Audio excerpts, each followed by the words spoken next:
Radio for the masses. Headline edition, July 8, 1947. The Army Air Forces has announced that a flying disc has been found and is now in the possession of the Army. If the game is rigged, change the game. Game changer. I occasionally think how quickly our differences worldwide would vanish if we were facing an alien threat from outside this world. This is Fade to Black with your host, Jimmy Church, on the Game Changer Radio Network. All right. Good evening. How you doing? How is everybody doing? It is Tuesday, September 3rd. Do I have that right? It is. It's Tuesday, September 3rd, 2024. This is Fade to Black. I'm your host, Jimmy Church. And tonight, something very special live with me in the studio. You can see right here. Amy, Kristine. Amy, say hi to everybody. Hello. Good evening. See, now you can see yourself. Okay. Now remember, that's the camera up there. Got it. Don't look here. Don't look at me. That's the camera up there. Or I'll do this and then throw you way off. See if I do this, then nobody knows that you're not looking in the right spot. That's true. Right. And let's see how you look at Amy, man. Amy Kristine is with us, psychic medium here in the studio, and we're going to have a very cool conversation tonight. She's a friend of mine. She's also a neighbor, and she's over at the house all the time. And we went out to dinner, like 2 weeks ago? Oh, it was so amazing. So amazing. We went out to dinner, and we had this great conversation. It was a great night. We went till late in the evening, and I said, let's do a show live in the bunker, and which we've done before. And so this was the first available date. She's here tonight. Amy Kristine is with us. I want to remind everybody what's going on this week. Tomorrow night, Richard Dolan is here, and that's Wednesday, tomorrow night. And then Thursday to Thursday, no shows. I'm headed to Alaska, so we have a week off. Tonight, Amy is here, and then tomorrow night, Richard Dolan. And then I'll see everybody when I get back, which will be like on the 15th. So whatever that next Monday is, Fade to Black is back on the air. Now, really quick, I'm just going to do this very briefly because Amy is here. And normally when I have a guest and, I go through a bio and I do an intro and I do this and that, Amy's here and she's looking at my notes. So do I just do what I have here, or do I just do something unique? I'm going to say this. Just let me say this. She is a psychic. She is a medium. I met Amy in Egypt a couple of years ago. And what was funny about how we met, we don't need to discuss this on the show, but this is part of the intro. So she comes in and we're alone on the top of the ship, and we're going down the Nile. We're alone on the deck drinking espresso. And she sits down next to me, and I said, "So what's your name?" "Amy." "Where are you from?" "Palmdale." I go, "Oh, so am I." And she goes, "Really?" And I go, "No." And she goes, "Oh, okay. But I live in Palmdale, California, and with my boyfriend, Romeo." I said, "Okay, yeah, I'm from Palmdale." She goes, "Are you from Palmdale or not?" I go, "No, I'm just kidding." And so, and then finally I said, "No, I really am from Palmdale." And then we find out that we're neighbors and everything. And what are the odds of meeting somebody in Egypt like that in this small town that we call home here, Palmdale, California? But then later on after that, Billy Carson comes up, and I'm sitting there, and he walks by. Amy had moved to the back of the boat and was sitting at another table. And Billy says, "I'm going to go have a reading with Amy." I'm like, what did Amy do? Right. And so Billy goes back, and he was with Elizabeth too, right? Yeah. And so I'm sitting there drinking coffee, watching what's going on. And they were back with you, Amy, for about an hour. And Billy comes back, and he's walking by, he's like traumatized. Right? And I go, "How was it?" She's amazing. Oh, And he just walked down. He just walked by.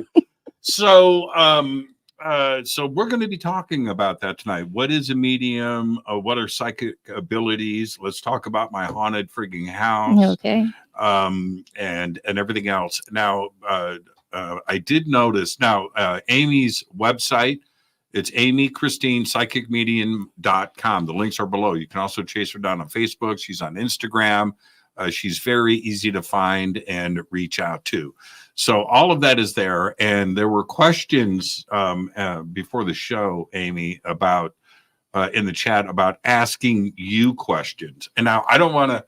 So I told everybody, I don't want to get bogged down with everybody wanting to know about their dead cats and and aunts and uncles and all of that. That's just it's not good. It's not good radio. It's not a good conversation. But make your questions great. I mean, you just knock it out of the park. And if it's great and it catches our eye and you put it in all caps, then maybe we'll get to that and we'll answer some questions. Sounds good. Are you down? I'm down. I'm down. Amy is the absolute very best, everybody. This is going to be a Thanks. great conversation. And I kind of want to start. I'm sure that everybody is expecting a conversation at some point about my haunted house. and I have not held back on that aspect of the house. I want you to confirm to everybody really quick, if you will. My house is pretty clean, isn't it? It's very clean. It's very clean. Isn't Yeah, it always is. Every time I come over, it's nice. It right? is. Yeah, It's a nice place, right? it's a lovely place. Yeah. And so if something, because of, I'm not bringing it up from an ego standpoint or anything like that. Well, no, I love people to come over and go, damn, man, is Jimmy gay? Look at this house. It's just too clean. I didn't know. Is he gay? And so, but I enjoy, if somebody thinks like that, that makes me feel pretty good because I want people to feel welcome here. And, I'm not some kind of bachelor slob No, with dirty socks on the floor. You're the best host. So, but the reason why I bring that up, Amy, is because if something is out of place or if something is funky in this house, you would notice that. Oh, absolutely. You know what I'm saying? Yeah. And so, I've noticed things over the years. I've been here for 4 years now, and stuff is happening. So let's go back to, I don't even remember exactly when it was or what we were doing, but I was having a party here and I invited you and Romeo to come over and you guys attend. So when you first walked into the house, did you pick up a vibration? Yeah, I did. It's an interesting vibration because it's not always here. It kind of comes and goes. And I initially felt like a pull. So when I go into a house in the center of my chest, I can kind of feel gravitating towards a certain area. And I immediately felt there was something upstairs, probably in the bathroom. It was just kind of an overwhelming feeling, but it wasn't a creepy feeling. It was kind of felt like you might have had a roommate feeling. Oh, okay. Yeah. Okay. Now, I've chosen to kind of live with it and ignore it. Or I don't know if making friends with it is the right word, but is it something that you would be compelled to tell me about or warn me about?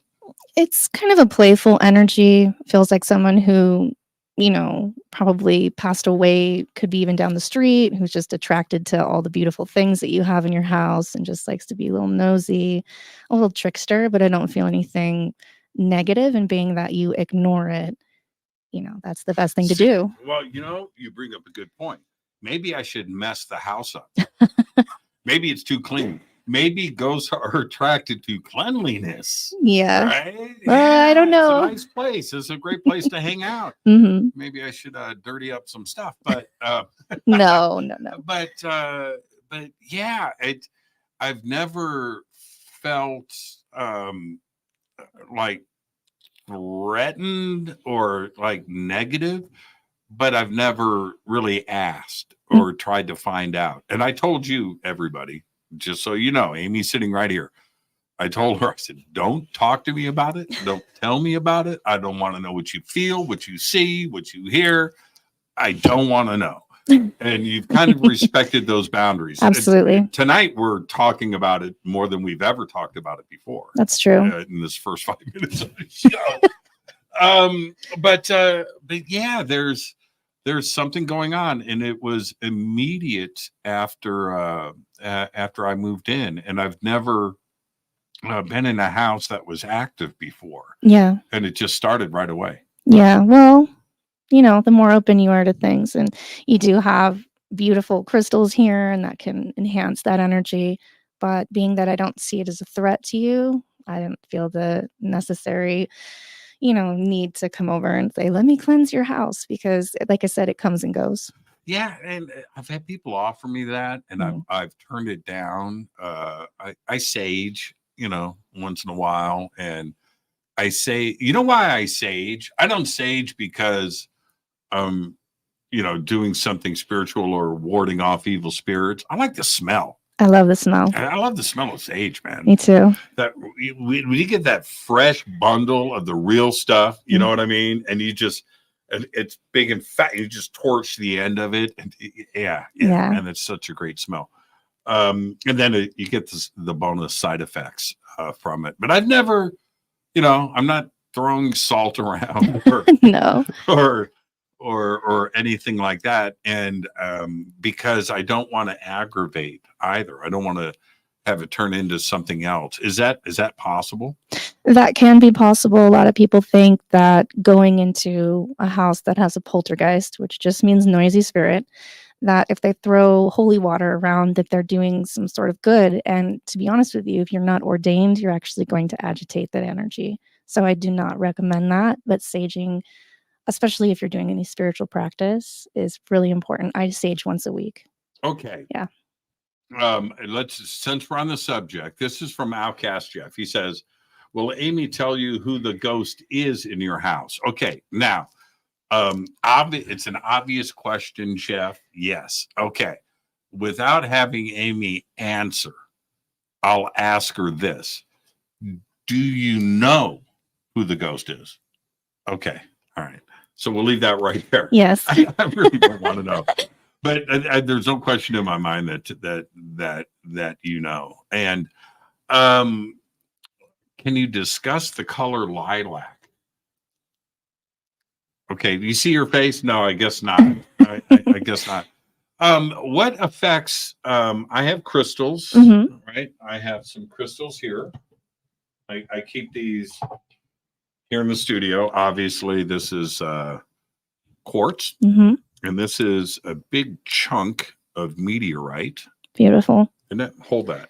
Isn't that? Oof. Yeah, I feel it in my feet. Yeah, that's crazy. That's great. So, I have a lot of crystals here in the house. What are the benefits? And are there downsides to having crystals in the house?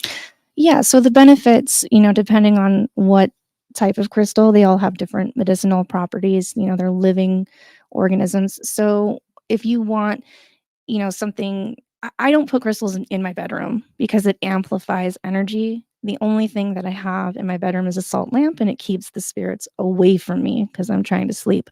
But I will use crystals, I'll hold them in my hand when I'm doing group mediumship. It helps me decipher the energy and kind of retain that energy too, and be able to, it just feels good to have them around, and you can communicate with them and all that good stuff. Okay. I've had so many, I mean, hundreds people come up to me going, okay, man, but when you sleep, you got to put this under your pillow. You got to put this crystal on your nightstand, and you need to do this. And then, so I had an experience with a smoky quartz skull in my bedroom that I had in my bedroom for about a week.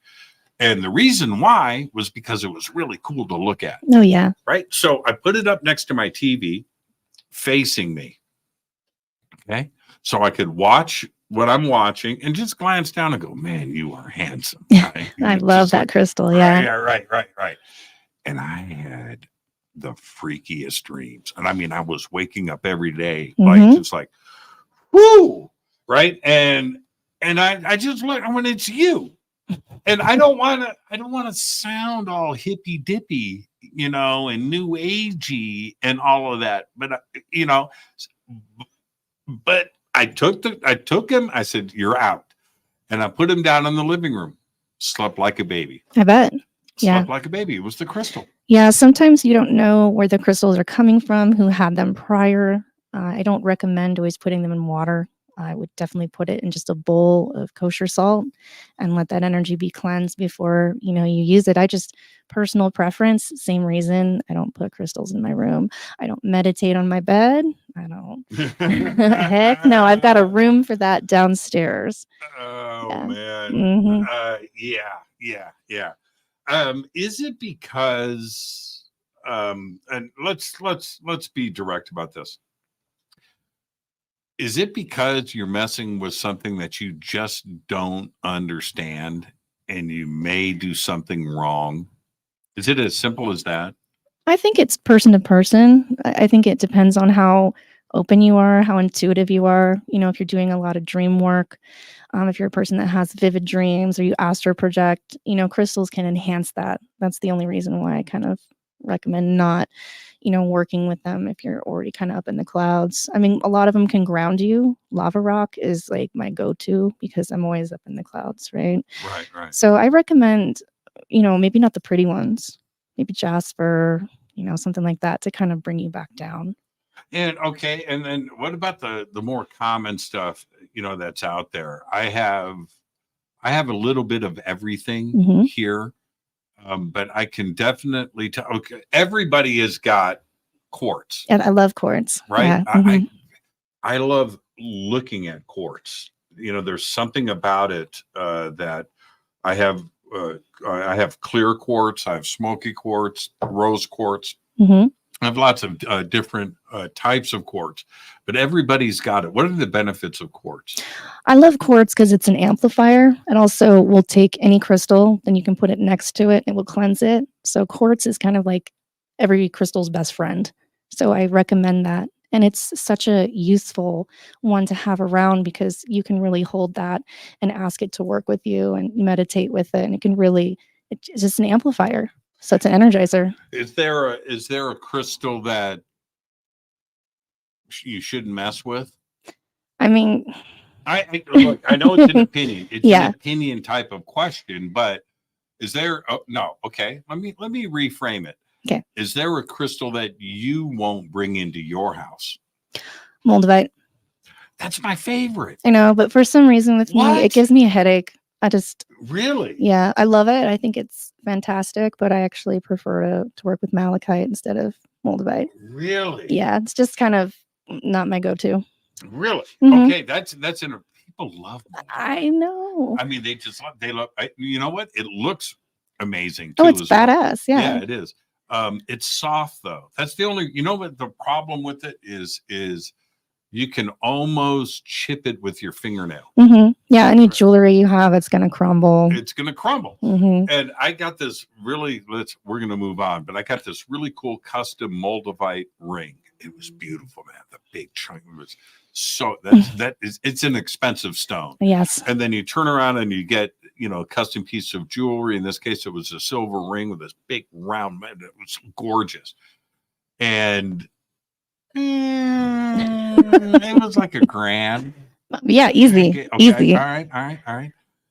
About 6 months after I had it, and the moldavite was just like round of that. I looked down at it. I was in my car. I'm driving, and I looked, and the stone was like in half. No. And I looked, and it tipped like half of that. I was like, "What?" Now I still wore it, right? And then I'm just gonna be straight. I was in Costco. Oh, no. And I go and I'm in Costco and doing whatever, and I step up and I'm paying for whatever, And I looked down, and half of the stone was out of the what do you call it, the claws, and I could see this. That was it, and went into a drawer. That thing was like, it was good for about 8 months. Yeah. Moldavite soft. I was so upset. Yeah. So the moldavite that I have now, I wear it and then I take it off and I put it away. Good. I don't want it touching anything. Yeah. But so moldavite is not your go-to. No, it's not. I think it's kind of overrated. Now, what do you? Okay, let's. What do you see? Okay, so we have psychic and we have medium, not the same thing. Definitely not. Okay, so let's start. What is your definition of psychic? Psychic is somebody who's able to see different avenues, possibilities, probabilities, outcomes, past, present, future, and can kind of guide you in a direction, but should always use free will. Yeah, Okay. that's my definition. That's your definition. Mm-hmm. What's a medium? A medium is somebody who's able to walk in between both worlds. There's different types of mediums, but just your typical medium is somebody who can connect to the other side, whether it's angels or, spirits or elementals. It's somebody who's able to go beyond the 3D. I see dead people. Yeah. That's a medium. Yeah, that's a medium. That's a medium. I see dead people. I love that movie, by the way. Yes, it's a great movie. Yes. And there's a lot of quoted movies. That one's way up there. It is. That's way up there. Keep the cannolis. I see dead people. Okay, so is psychic and medium, because I see it paired together often, but it's not always the case, right? Some people are just psychic, some people are, just medium, but psychic medium is pretty common. Why is that? Well, it's been around for a really long time, and psychic mediums in the early 1800s, with the movement of spirituality, really started coming out. And so, we see all these depictions of psychics, and we have all these ideas like Miss Cleo, crystal ball and all that. But mediums can be anybody. It's just somebody who's able to connect, and not every psychic is a medium. So to have the two paired together, usually every medium is a psychic, but not the other way around. You see that documentary about Miss Cleo? Yes, I loved it. Did you? Okay. It was sad. It was that did not have the ending that I always wondered. Now, you're younger than me, but I remember those commercials. Oh, me too. I you loved those commercials. Like, call me sometime. Like, how could you not? It was. Man. She was great. Man. I had a friend of mine at work, and he comes in, and it's some things you just can't make up. And he's like throwing stuff and upset. This is a pretty level-headed guy, right? And black guy, by the way. I said, "Hey, man, what's going on?" Got my phone bill. No. And I said, okay. My wife's been calling Cleo. No. And I go, well, how much was the bill? He's like, and this was like 1990 or something. It was $3,500. I don't doubt that. Yeah. And this is the guy that made like, $500 a week. Highway robbery. And man, I'll just never my wife is calling Miss Cleo. The TV, I Miss know. Cleo. Yeah. So anyway, but there I have a couple of friends, and you're one of them, that truly have the gift. And when you know it, right? Yeah. When did you start to figure it out that you could see dead people? As far back as I can remember, I was about 4 years old, and I remember vividly seeing this man in my room, wasn't my family, and he would just stare at me. And I just remember his face, and I would just take it in. And, once I was able to talk, obviously things changed, but my whole family has the gift. I'm just the only one that has stepped out. Wow. Yeah. Wow. Yeah. Wow. Did you have conversations? Oh yeah, yeah. I'm very open with my family. No. I mean, with Oh yeah, with dude. yeah, all telepathic. He's still at my mom's house. Really? Oh yeah. I never two things never look. I think that as parents and just as human beings, you have two basic fundamental rights. Mm-hmm. Okay? And they're very basic. One, you have your invisible friend. Okay? Mm-hmm. It's a basic fundamental right. And the other right as a parent is you have the right to have your child come to you and go, I'm talking to my friend. Who? You're right. Well, you know, the one I have tea with every day in my bedroom. What? I didn't get either of those. No? No. Oh. I never had my invisible friend. I didn't. I was denied Never that too as late. a child. Yeah, I was. Yeah. Well, got it now. Right. But I didn't. And my daughter Nicole, I always thought so. In her bedroom, when she was very young, I got her a table and two chairs. Mm-hmm. Right. And we would eat breakfast in there. It was just so much fun. God, I love that age. 2 years old, 3 years old, 4 years old. The best time. I swear, I waited. I'd be out in the living room. She's in there playing. She's got all her stuff. She's got everything. She's doing her thing, right? Mm-hmm. I waited for her to come out and say that to me. She never did. Yeah. And you know my daughter. She's beautiful. Yeah, She's know my such a cool girl. Like, as maybe, Dad, I had my invisible friend. I just never told you. But yeah, I never experienced that, but you did. oh yeah, it's just very normal. Understand that other people weren't experiencing that. And I was very blessed to be homeschooled. So I never was ridiculed or made fun of for, experiencing things. So that was a lovely thing for me to be a part of. Okay. So did it get to a point where, because my question earlier was, what do you see? Yeah. Right? Okay. So I love that. Yeah, we're gonna swing back to that. Yeah, I've been around Amy before where we've walked into places and she's like, man, I'm seeing shit. Oh yeah. And so anyway, so we'll swing back to that. But at what point did you start to have people come to you with questions and advice before it's a career, but Mm-hmm. Your friends know that you have the gift. When did that start? Well, everybody that was close to me knew that there was something going on. I was experiencing things, or I knew things without them telling me, or I'd forget and say, oh, I don't know, it just came to me. When I started working at a bar about, I'd say 10 years ago, there was just no denying it at that point. So Clyde Lewis, this was it was Egypt. It was Egypt. So I get this text from Clyde. Tell Amy I said hi. I love Clyde. And I go, dude, how do you know? He goes, man, I just saw on your Facebook page, man. I've known her forever, man. She's the best. Oh, he's so sweet. Yeah. It's a small world, isn't it? It is. He used to come into my coffee shop, and I absolutely love talking about everything esoteric with him. He's fabulous. Yeah. He's a good dude. He's a good dude. He's not listening to us right now because he is live on the air. That's what we should do. We should call Clyde. We should. Where's my phone? Hold on. Is he on the air right now? He might be. Hold on.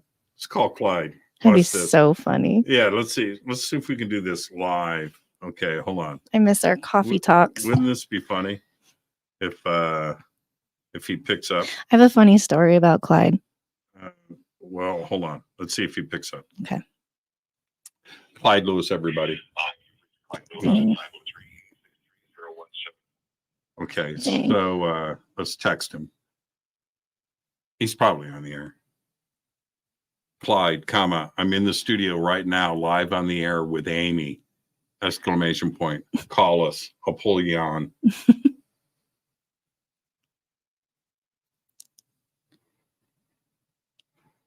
Just putting it out there. He's so funny. Yeah, he's the best. So, what do you see?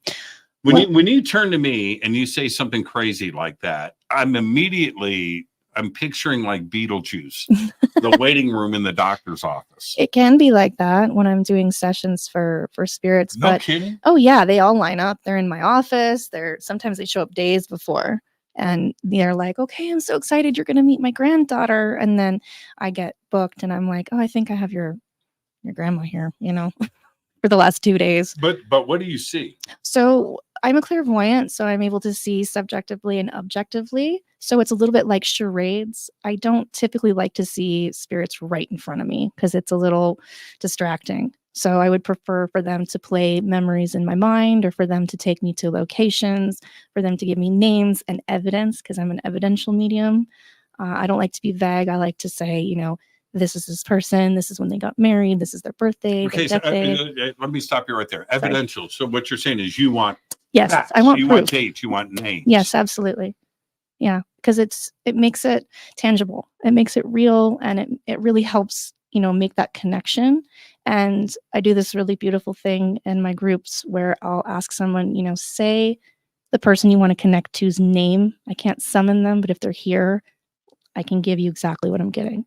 So it's just everything, like everything that's about you. There's like little signatures about you. They're little reference points that I can pick up on. What are these spirits, entities, whatever you want to, define them as? Mm-hmm. What do they look like?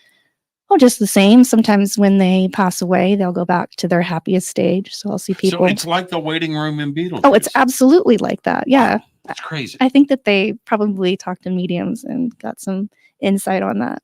Mm-hmm. And so are they wearing, I don't want to sound, I don't want to sound childish here. You can sound however you want. But are they wearing like what they last wore? No, usually they're wearing their favorite outfit. Oh, really? And they'll show them, they'll be like, "Hey, I'm wearing my favorite Hawaiian shirt," and I'll bring it up to, the sitter in front of me, and they're like, "Yeah, my dad loved that." I would be in like a Van Halen shirt. Absolutely. And Adidas. Yes, absolutely. 100%. 100%. And Adidas shell toes. Right. If I was to connect with you, I would probably see your radio. I would see your face. I would see guitars. I would hear some music. And then you'd start seeing people's names that you knew. Right. Mm-hmm. Right. Somebody just asked, this is interesting, actually. Genocide, which one of Jimmy's guitars do you feel anything on? Amy has, she came in, she's seen a lot of my guitars. Mm-hmm. Are you drawn to, is there stuff in instruments? Absolutely, because it's psychometry. So the energy is, especially because it's made out of wood. Right. And so that can hold a vibration. But I'm very attracted to certain things. And it's not necessarily the color, it's the feeling. And are you attracted to, do you get vibes from any particular guitar? I do. There's several actually in your living room that I've felt more drawn to, personally. Okay. Blue one that I felt pretty drawn to. Really? Mm-hmm. Okay, which one is that? I don't know. You got so many of them, but there's like 2 or 3 blue ones out there. But oh, on that side, on this side, yeah. There's like, I think 3 or. You know what? It's funny you brought that up the other day, and that was done by accident. I was sitting there. I was like, those guitars are all the same color. And they're all together. That was just by accident. They just like they look beautiful there. They gravitated towards each other. They're that color blue. They're beautiful, and I love blue. So I don't know. It looks green here on the camera, doesn't it? It does, yeah. But turn around. Oh, that's like a teal. Yeah, it's beautiful. It's blue. It looks green here. Yeah. Everybody, that guitar is blue. It's like turquoise. Teal. You said teal. Is there a difference between teal and turquoise? It's like, not really. Oh, man. Tomato. I don't know. Yeah, right. Okay. Let's see here. So back to this. When you brought up Poltergeist earlier, and there is stuff moving or happening here at the house all the time. Jordan Ziff. Jordan was here in the studio a couple of weeks ago, and we did a live stream. We're just goofing off. And in the middle of the live stream, and everybody heard it, and you can go check it out yourself. In the middle of the live stream, this sound came out of this. Well, we had headphones on, so I don't know where it came from, but I'm guessing it was the speakers, which are always turned off. Right. Okay. So here, take off your headphones. What do you hear? Nothing. Nothing. It's absolutely nothing. Quiet in here. It's so quiet. It's soundproofed, right? Right. Yeah. Okay. So if the speakers are on, keep your headphones off. Okay. You would hear this. Ooh. Right. Yeah. Right. Ooh. Okay. So this is always off. Mm-hmm. Right now. Dead nuts quiet. Right. And we're sitting in here, and it went. Oh, what? Yeah, it was loud. And man, and Jordan and I what the heck? It just came out of nowhere. And when I describe this, I'm so glad that you're here and you do what you do, because when I tell people things, they're not here. Right. When I say this room is soundproofed, it is the quietest quiet you've ever heard in you can't hear anything. Yeah. There's nothing. It's all deadened sound this, that on every wall, everything that's soundproof, so it's a dead room. And so when I hear something in here or in the house, there's something causing that. What is it?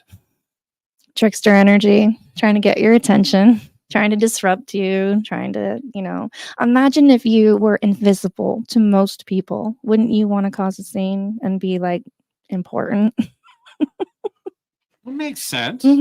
Yeah. Okay. So then nothing, but okay. So I know you just said why, but let's take the why a bit deeper. Okay. I mean, why constantly? Why keep it up if I'm not giving a shit, and I'm not reacting, and I'm not freaking out, and I'm not bouncing off walls, and I don't have priests over at the house?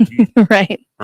Well, a lot of it is certain spirits will be drawn to people, and sometimes those are the spirits that just want to be heard. That's what poltergeist is, and it's just a sense of wanting to be recognized. I've had that happen to me a lot, and I don't always, walk around with my third eye open. I will have things like that happen at my house, and I'll straight up be like, "Who is it? What do you want? And what can I help you with?" Or I'll just say, "I'm off work." I'm off work. Like I had someone grab my arm the other day, and I was so casual. Romeo and I are on the couch, and I said, "Someone just grabbed my arm." He goes, "Who is it?" I go, "I don't know. I'm not working." Because it's just to get your attention.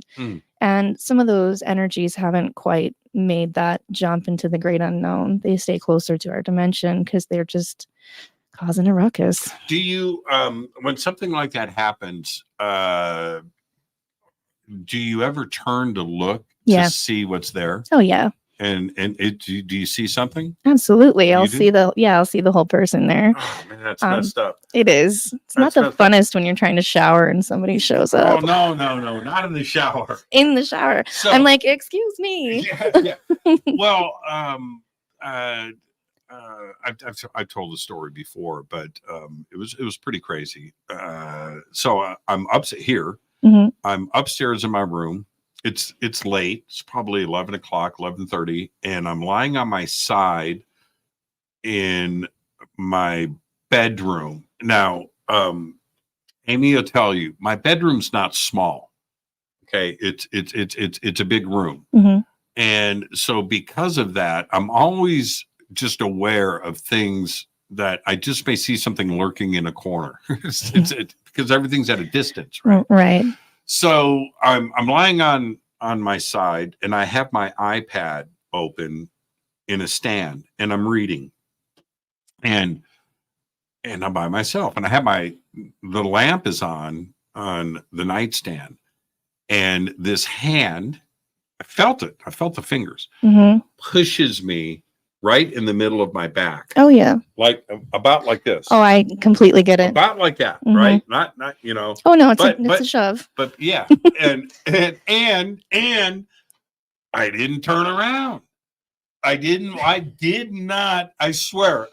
My whole body moved, right? I believe that. Yeah. And Yeah. and I just kept reading, and I'm thinking about no. Yep, not today. No, I'm not turning around. Not today. Turning around. Is that the best way to deal with it? It is. I mean, but I'm curious, and I'm not. I think, the media and stuff, we grow up thinking spirits, ghosts, spooky, could be, demons, woo. And for me, I'm more so, if somebody's that persistent, there might be a reason. So that's why I just kind of open up and say, how can I help you? And they're not all nice. I'm not going to sit here and lie and say that every spirit's a good spirit. But I've had things like that happen to me, even with friends. I've had. How old is, okay, now, this is a good question.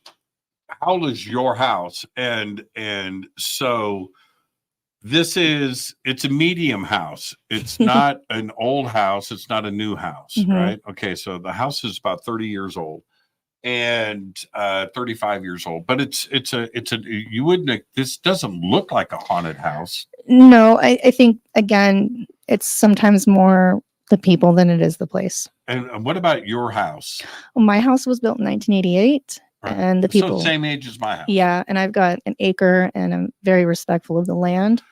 But that house has weird energy, and it came with it. So it doesn't have to be like the Munsters house. No, not at all. It can be brand new. I have a lot of clients that have brand new houses, and they're experiencing things. So it just kind of depends where your consciousness is at. And a lot of people are waking up to this stuff. Can Amy telepathically speak with whales or dolphins? I'm going to answer that and say no. Okay, if you don't want to go there. I will just say no, but I've experienced a few things, but we don't have to go there. The late Dr. Wayne Dyer once liked to have a crystal chair if offered one. A crystal chair? That sounds uncomfortable. A crystal chair. Does it come with a cushion? I hope so. Okay, it says, my mic is quiet compared to Amy. I need to turn up. Oh, okay, so... All right. So I just made a slight adjustment. I'm never told I'm too loud or too quiet. It's never happened a day in my life. And here, when we were doing sound check, I was making sure that Amy's got I have a tiny little voice, little soft voice. I do. Okay. Here it goes. Who occupies my sneaker closet? The name or the gender? I don't know. That's the question. And now that I made a lot about the sneakers because the sneakers went on, every day for about a year. And what I found strange about that, and I stopped posting pictures. I stopped paying attention to it because I didn't want to freak myself out. But this is what I found strange. It wasn't like one shoe from over here and one shoe from over here came down. They were always in pairs. He's just picking them out for you. Yeah. Just got good style. See, she's not freaked out about it not at all. No, I think that's, and the fact that you talk about it too, it's like, oh, and then it's here. So it's like, oh, cool. You're talking about me. Did you ever see the sneakers fall? You rapidly showed me, but I didn't see it personally. No, but I believe you 100%. Did you see him on the ground? Yes. Okay. You left him there. Okay. All right. Yeah. So I often joked about this because I made an agreement. I was like, okay, if that's what you're going to do, then I'm just going to wear the shoes that are on the floor in the morning. I love that. And you're okay with that? Yeah, it's a fashionista. It's like, hey, this is going to look good. You got to be stepping out on the right foot. Does that make it feminine? No, it's a man. Oh, it's a man? Yeah, it's a man. Oh. Maybe he's a sneakerhead. I haven't talked to him. I just seen him. Really? Dun, dun, dun. There he is. No. Really? Oh, yeah. I'm feeling. Now you know. Well, okay. I'm feeling a little surprised. Mhm. I had so many of everybody's taking guess and placing bets on this one. Sure. And most felt that it was a feminine energy, but you're saying it wasn't. Okay, that's it. There's the answer there. Really? Mhm. I'm like shocked. Well, the first time I heard the steps upstairs, okay, all right, the footsteps sounded feminine. Mhm. If there's such a thing. It doesn't mean that there wasn't a feminine energy, but the one that I've don't noticed. Tell me there's more than one Amy. Maybe he has friends. Party at Jimmy's house. It is like the Beetlejuice. Does that happen often? More than one spirit? Absolutely. Yeah, absolutely. And have you ever heard of a hitchhiker spirit? Now, do you think? Okay, you mentioned earlier it could have been something down the street. Mm-hmm. Could it be something that I brought home with me? Oh, yeah. You go into all kinds of places, in the hotels, especially dentist offices. Airports are the most haunted place. It's so hard for me to go there. Anywhere that has a lot of anxious energy, you're going to have a lot of spirit activity. Jennifer says, are there spirits or beings that are truly just evil? Yes. In my book, yeah. I've experienced evil, but I've also experienced the opposite. So yeah, but it's do you want to manifest that? Do you want to call that to you? I mean, I've spoken to murderers on the other side, and there's no judgment from me. That's on them. But yeah, there are people that are evil, and there are spirits that are evil. Man, I never even thought about that. Yeah. Yeah, mm-hmm. It's not an easy job being a medium. You're dealing with grief. Yeah. I of course, murderers die. Mm-hmm. Yes. Yeah. Yeah. They're executed all the time. Mm-hmm. They're probably pretty pissed off on the other side. Oh, yeah. They can be angry, but like do they clean up their act on the other side? They have the option to, but it doesn't mean that they have to because they have free will. Can a spirit kill another spirit? I have not experienced that. It's a good question. You need to ask them. I will. I mean, is there a court? Right? Is there a court? Can you get arrested on the other side? Yeah, I'll ask. That's a good question. That's a really good point. I knew that this was going to come up, and so let's just briefly touch upon this. What about pets and spirit? Look, I warned everybody. We're not gonna talk to your dead cat or your dead dog or your dead parrot or your dead goldfish. Which I have talked to a dead goldfish. That's a thing. I bet you have. It's a thing. But humans, especially with dogs, I've connected with very few humans the way that I've connected with my dogs. Mm-hmm. I mean, holy crap. Yeah. Right. Sometimes there's little people in there. Yeah. Okay. Yeah. Feels like it. Yeah. Yeah. Animals always come through. And when I open the door, because that's what I do in my sessions, I say, do I have permission? We're going to open the door and see who's here. A lot of the times the animals come first, and it will be dogs. I've spoken to, one of the best ones was a guy who was an animal trainer, and I didn't know. And I opened the door and I'm like, what? There's an elephant. There's a monkey. Like, they were all giving thanks to their trainer. It was so cute. Oh, man. Yeah, he was crying. He's like, oh, I missed that monkey. What about E.T.? Oh, yeah. Really? That comes up a lot in readings, and I can tell when people are when they have experiences, and it's every person, every race. I mean, I have clients all over the world, and they're elementals. They're off-planet beings, and I don't really like to talk to them because they're neutral and they can kind of go either way. But I definitely have experienced some of that stuff. Yeah, they're saying it sounds like my mic is off. Uh-oh. That's impossible. That's absolutely impossible. You want to switch? No. Your mic is low. That's at 737. I don't know. I am looking at check. I'm looking at my signal, and I don't know, Amy, for some reason you're coming in too hot and I'm coming in too low. So, but there's no reason. No, everything is the same. Everything is the same. There's no different. There's, in your headphones, do we sound the same? You sound totally fine. Yeah. I don't know. Oh, you know what? Hold on for a second. No, this wouldn't affect it either. It's the spirit. Yeah. No, hold on for a second. No. Let me see something. No. We are identically set up. Let's take a vote. Yeah, I'm looking here. This is the same. This is that person said I hear Jimmy fine, so it might be. I hear Jimmy just fine. Okay, that's it. I feel better about that's enough, man. We're good. Yeah.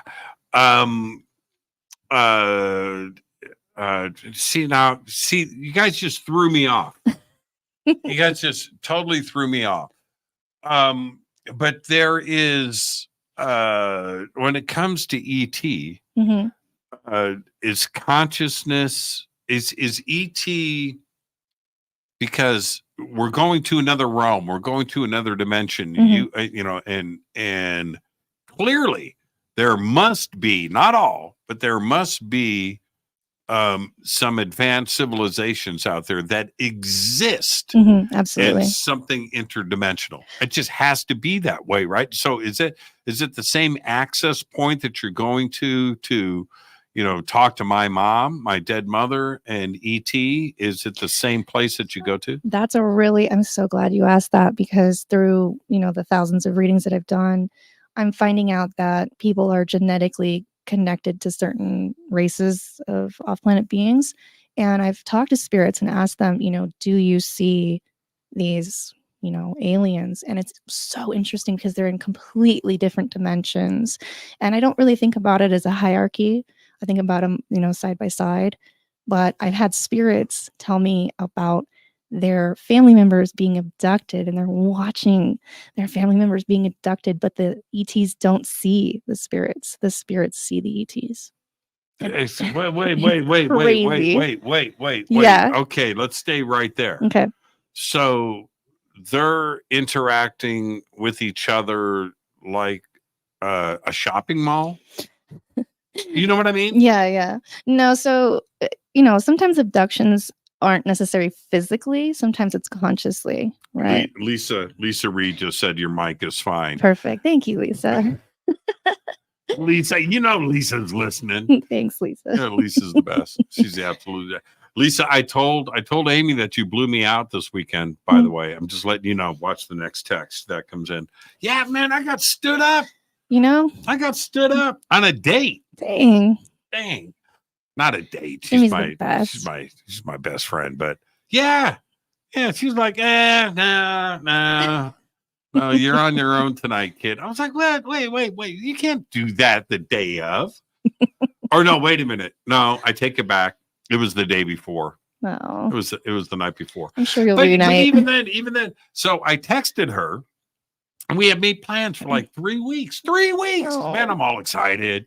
I got the, I can't wait. Lisa's coming over. We're gonna have so much fun, and I had it all planned. But I'm telling you, do I play around? No. I don't play around. When Jimmy texts me, Amy, call me. I do it if I see it. I'm like, hello.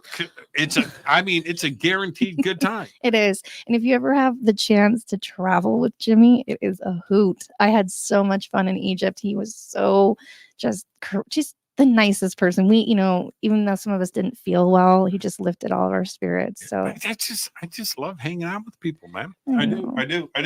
Plus, everybody knows I'm going to pick up the check.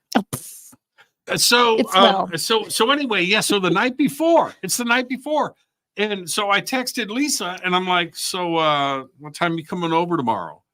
And I'm reading the text. I'm reading the text. She just said the 21st, get the steak and lobster ready. That's right, Jimmy. Sorry, boo. Turf and turf. Yeah. That's, you know what? The way to a friend's heart through the stomach. That's what you do, man. Just steak and lobster, man. That's what you do. But let's stay on this. So ET spirit see, and is it because they're in the same frequency? They're in the same vibration? I think that a lot of extraterrestrials will come in through portals and they'll enter, our dimension. And so our spirit people are always around us, and they're more in a fourth dimensional, or if they are fully crossed over, they're a little higher dimensional. But yeah, typically if I'm inside of someone's house who's having, experiences, there's a really sharp frequency that goes off in my head. It's like this really awful, almost like when the microphone is screeching. That's when I know someone has had an experience. Wow. Yeah. And it's a frequency that just kind of continues. It's so strange. And there's so many different species that I don't even know. Do you have any information on why they are here? And when are they going to show up on TV? I believe that they'll show up for reals, for the general public, probably in the next 5 years, but they're already coming to people, and people that aren't even intuitive or psychic. A lot of people have experiences and all over the world, young, old, everybody. They don't discriminate. So I believe that some of them are helpful, and I believe some of them are more robotic, is the feeling that I get from them. But, just like people, they can choose to be good ones or bad ones. I tell people all the time about the crazy stuff in the skies of Palmdale. It's insane. You live here. Yeah. Right now, just back up my bullshit. It's crazy. Not bullshit. I've seen stuff in the middle of the day. Yeah. It's wild. It's crazy. Yeah. It's just crazy. It's like, especially when you're into, people ask me all the time, why Palmdale? I've had people in Palmdale ask me, why did you move here? Right. For the aliens, man. Yeah. The skies are vast. There's no trees in the way. Hello? As soon as you say that, they go, oh. Yeah. Yeah. Okay. All right. Okay. Yeah. And the light pollution. That makes sense. It's so different here. It's so beautiful. So beautiful. Yeah. So beautiful. I posted these pictures the other day. I went out by your house. Oh, and okay. So I went up. What's that road called? Fort Tahan Road. Mm-hmm. What is it? You know what I'm talking about, right? Yeah. Mm-hmm. And then it turns into, it's like Amy Road, AMEE. That's my road. Yeah. Anyway, I think that's what it is. It is. Yeah. So, but that takes you way up into the mountains on the way to Wrightwood. Mm-hmm. And so, and I'm driving around up there, and I came around this corner, and I wasn't quite at the crest, going into Wrightwood, but it was like the last view before you get into the trees of the Mojave Desert. And I pulled over on my bike, and I walked over, and man, talk about Big Sky, Montana. It's so beautiful. There wasn't a cloud from left to just the bluest blue. Crazy. It's just incredible what we have out here, and we see it every single day. I'll never ever get tired of what we have out here. Let's see here. This is from Jessica. Jessica, how you doing? Are you able to talk to people who know us in the live chat? Has anyone come through wanting to say a message for one of the Fadernauts? Oh, interesting. I mean, if I start to look at people's photos, I will be immediately drawn to someone, and there'll be a message, but I didn't really. Okay. We'll get bogged down. So the answer is Jessica, possible. Not yet, but it could. Maybe during the break, which we're going to do right now. So let's go ahead and take a break. Our guest tonight, Amy Kristine, psychic medium, live in the bunker right now here on Fade to Black. We're going to take a quick break, and we'll be right back right after this. Stay with us.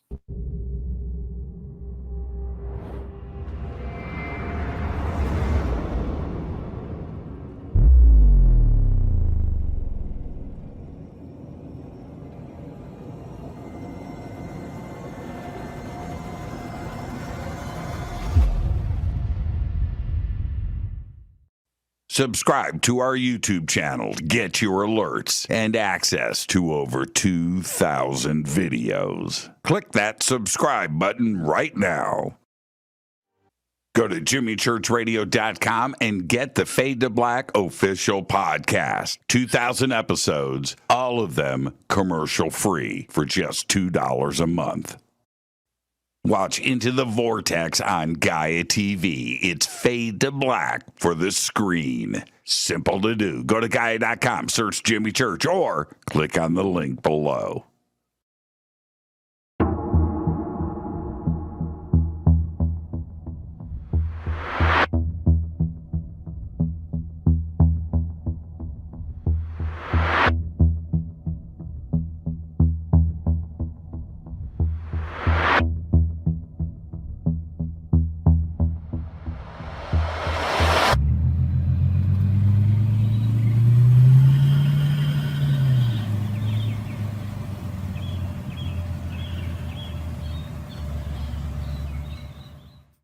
Follow Fade to Black on Twitter at JChurchRadio. Get all of the show updates every single day.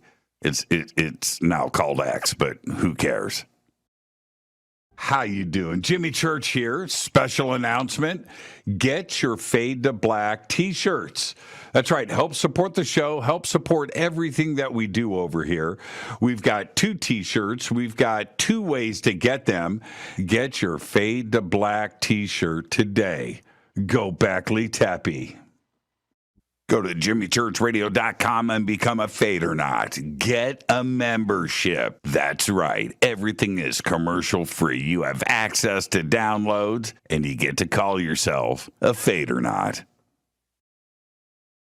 River Moon Coffee, makers of the Fade to Black blend. Truly the best coffee on planet Earth. Just visit rivermoonwellness.com or their Amazon store. It's all simple to do. You can check out the Fade to Black blend, the Game Changer blend, or any of their Black Moon Wellness products. It's the only coffee I drink. It is the best, and it's Doc. Again, rivermoonwellness.com. All right. Well, I just cut that. Man, that's my favorite part. Oh, no. That's my favorite part. Hold on.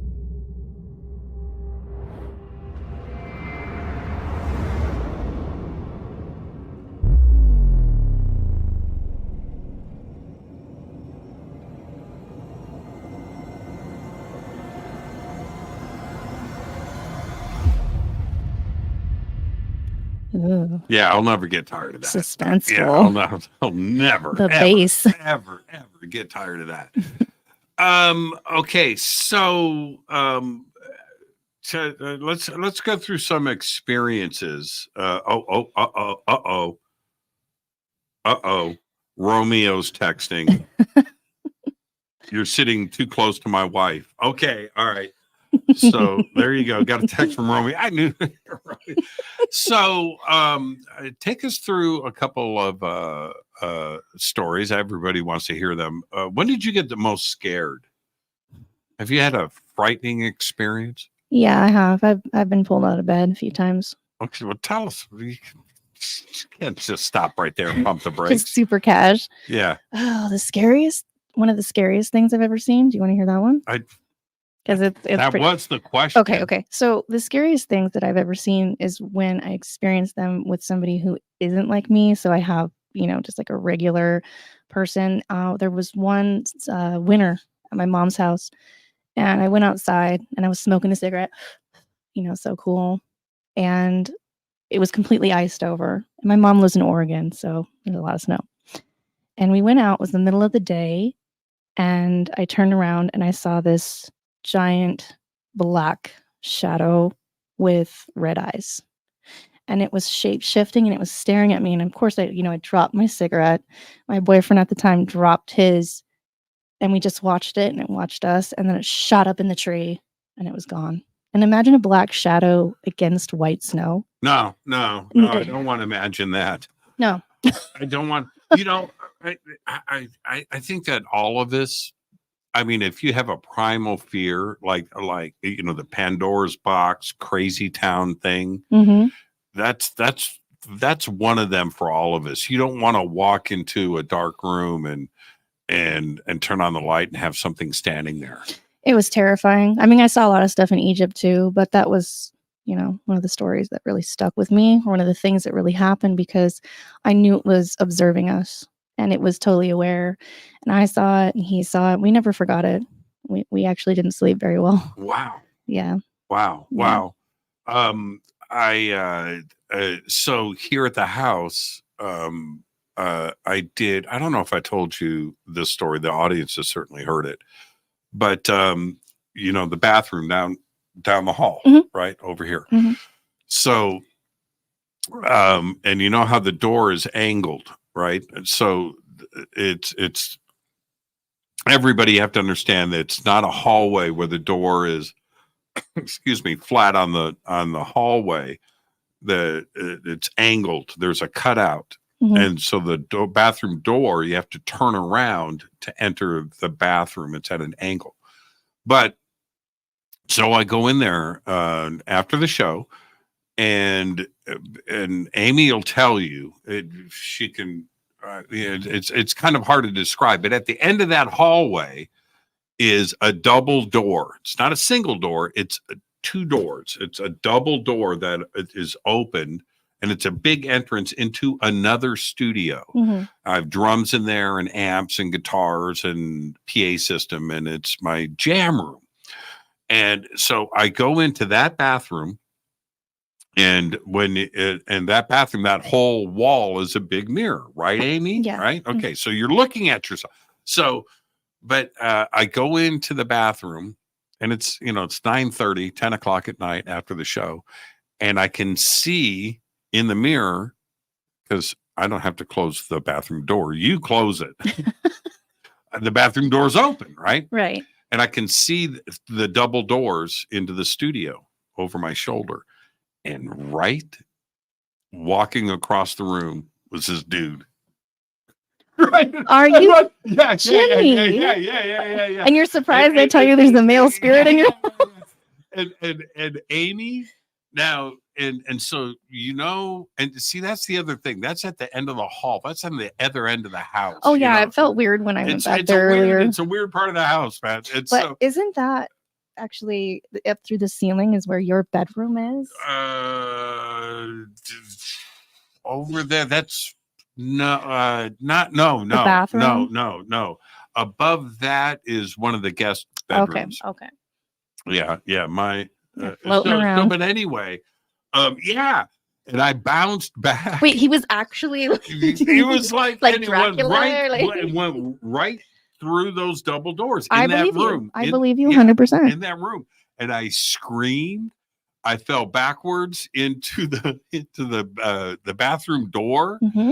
and I was like, "Holy crap!" I saw it. It wasn't like I was looking at my face in the mirror, and I just watched him walk behind me, mm-hmm. And so I turn around and I go out. I can't believe I had this courage. And I'll show you after the show. Right outside of the bathroom door, across the hall, is a hall light switch. Mm-hmm.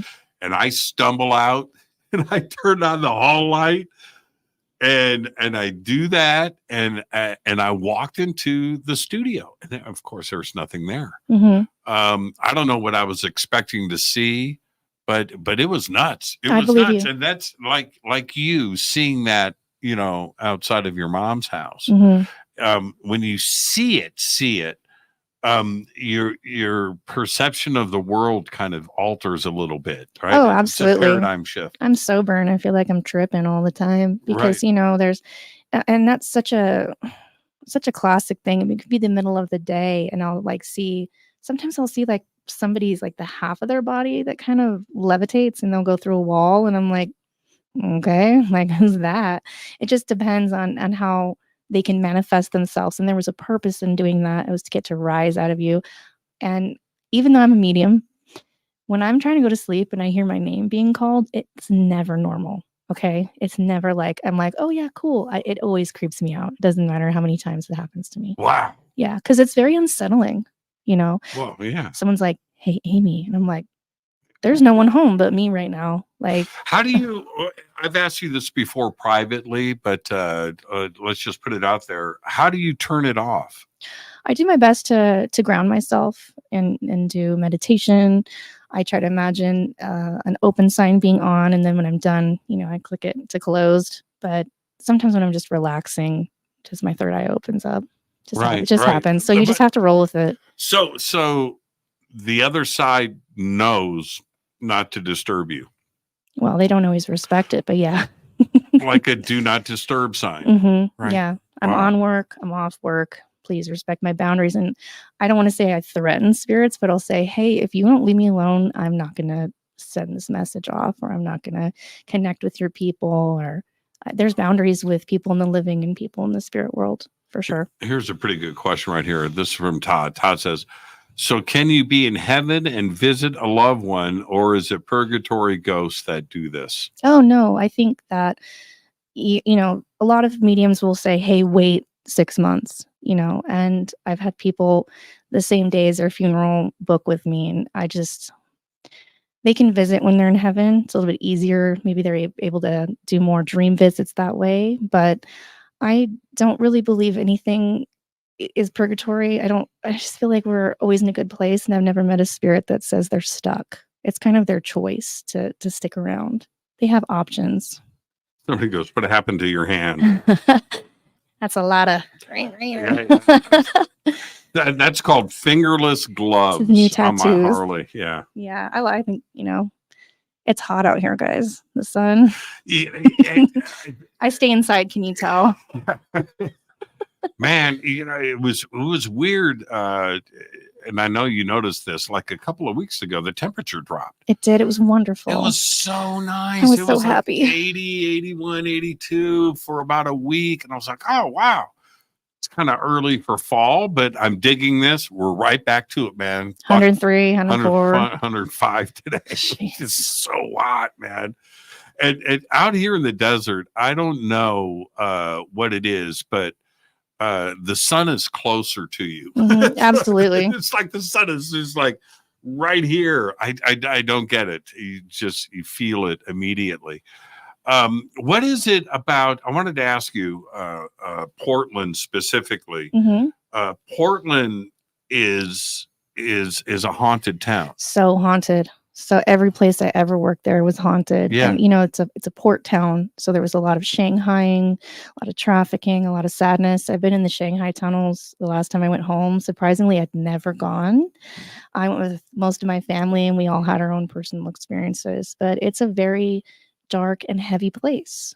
And there's something really magical about it, but it's also very eerie. Yeah, the first time the first time I spent time in Portland, it was at this converted schoolhouse in downtown that Mm-hmm. was a nightclub. Yep. Right? Mm-hmm. You know what I'm talking about? I know exactly, yeah. And so in all of the dressing rooms upstairs were classrooms. So you had these massive dressing rooms. You had as many dressing rooms, everybody in the band and the roadies. Everybody had their own dressing room. That place is super haunted. Yeah. And so anyway, and somebody says to me that worked there, dude, this place is full of ghosts. Yeah. And as soon as they said that, that's all I did was see ghosts. And that all night, it was just like crazy. Mm-hmm. And we stayed in our tour bus across the street in this parking lot from it. And it was just like all night. I was terrified. That is like the most haunted and talking to the people, they were like, dude, all of Portland's haunted. All of it. I could write, novels on the experiences. I used to live in old motels that had like a Murphy bed. I've lived so many different places there. I worked at a bar from 1934. Like the bar would be closed and there'd just be spirits everywhere. And it was really sad because, people would see them and I'd have to make excuses like, oh, sorry, the ghost bothered you tonight. It was just sad. People were scared. And I think a lot of that's just residual energy. I really think so. This is great, John aside. Have you ever talked to Sasquatch? Okay, so I'm going to keep this really brief because I've had a lot of weird experiences in the woods, growing up in the woods. I've never talked to it, but I've definitely felt watched. by Sasquatch for sure when I was camping. Well, Oregon is like Bigfoot Central. It is Oregon, Washington, all that area there's even a place called the Ape Caves. It's pretty wild. No, I haven't heard of that. Yeah, it's the like Ape Cave. So they're underground lava tunnels, and you can just go under there with a lantern. But the Native Americans called it the Ape Caves because of Sasquatch. No, I ain't doing that. Yeah, I did. I do. You all the did? time. You did? I love that place. Yeah, I love caves. Yeah. Oh no. I love it because there's not a lot of spirits there. No, It's quiet. What did you see in Egypt? Oh. I saw a bunch of stuff when I was there, even with you. I saw a lot of slaves. I saw a lot of death. I saw a lot of deities. I saw a lot of spirits that were merchants that were still trying to sell things. I saw energetic ley lines. I saw in Dendera, experienced a lot of stuff there. Dendera is just off the charts, man. That was really, really interesting. Again, I could probably write a book on all that. It was just so many things, and we were going to so many different locations. Like energetically, I'd start to feel like kind of high from one, and then you'd go into a temple where it was like really masculine and really heavy and dark. And when we were in Karnak, I actually saw like a full body shadow. I walked up to it, and it tucked back and then my last this was with you. Karnak felt spiritually different than the first time I was there. And it was weird. And then we went to, remember, it was on my birthday, and we went to the Temple of the Seven Gates. That was amazing. That was amazing, wasn't it? Well, right after that, we went into that temple courtyard that there was grass. That's the weird thing about Egypt. There's no grass anywhere, but this one particular part, and there were these several temples there. And we went through, and Muhammad, and he's just amazing, and Billy and Elizabeth and everything. But I remember walking into that courtyard, and I wasn't feeling quite right. There was like a weird vibration that I got from there. Most of Egypt is pretty cool, pretty amazing, and pretty energetic. But that I didn't dig that courtyard at Karnak. I got a weird vibration there. But you're right though. I have now maybe this is just my imagination going wild or whatever, but you walk around certain areas, and especially in Giza, and you're walking around there, and you can see people. Yeah, you can feel, because it is just, it's so massive. First off, you've got the pyramids and you've got the Sphinx, but that's not everything that's there. There are temples everywhere. There are small pyramids. It's that plateau, and the cave systems, and you have the Cyrus shaft, and there's just stuff everywhere. And you just look around, and you can see and feel the presence of just tens of thousands of people. Yeah, and it means so much to so many people, even outside the country, that have visited. Like a lot of spirits, they'll take me around the world. If somebody's a world traveler in the spirit, I kind of get to go with them. And Egypt holds a lot of energy, and people seem to just be so drawn. For me, I'm going to be a spirit someday talking about when we went to Egypt, I'm pretty sure. So I remember one day sitting at the Mina house. I'm having breakfast with everybody, and I turned, or it was lunch or whatever. But anyway, so at the Mina house, at the restaurant, from there, you are directly in front of the Great Pyramid. It's so beautiful. It's crazy to just, you're sitting there and you're eating lamb chops or whatever on some kebab grill with you're in front of the Great Pyramid. It's like out of a movie. It's a dream. Yeah, it's a dream. It's a dream. Anyway, so I said to everybody at the table, I'm just the loudest guy in the room. And I go, what's trippy about this? And everybody goes, no, what? I said, Moses walked right there. Now, stop and think about that for a second. When we flew over the Red Sea, I was crying. I was like, oh my gosh, this is I was listening to music. And everybody's in the plane talking, and I'm like, you guys, it's the Red Sea. Like this is it. This is like the beginning of civilization. This is like where we started. Yeah. It's so powerful. Yeah. It's so powerful. When I don't know how we got so sideways on Egypt, but I had a couple of very, very powerful moments that happened there. And one, did we do the Temple of Isis on the island of Philae? Or was that the year before? We did that together. Yeah, absolutely.